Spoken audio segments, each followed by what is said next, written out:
aux jeunes.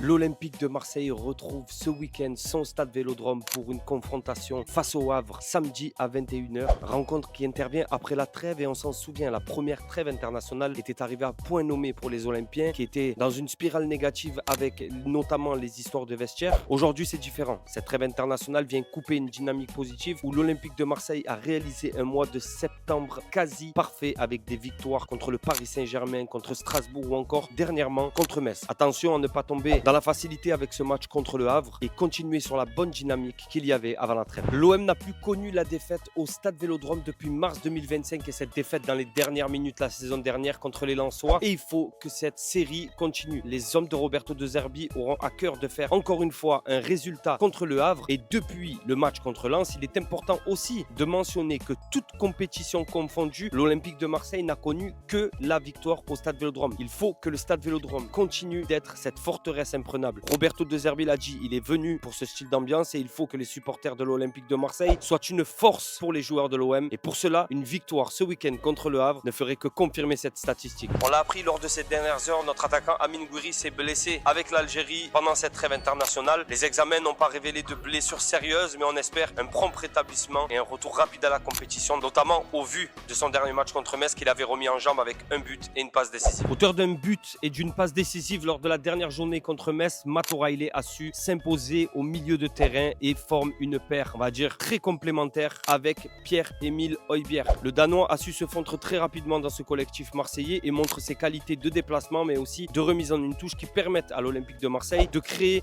des transitions rapides et de se sortir du pressing, notamment de nos adversaires qui viennent presser haut sur certains matchs. Allez, vous avez maintenant l'habitude, la dernière question, elle est toujours pour vous. Et selon vous, en commentaire, quel sera le premier buteur du match Olympique de Marseille-Le Havre samedi à 21h?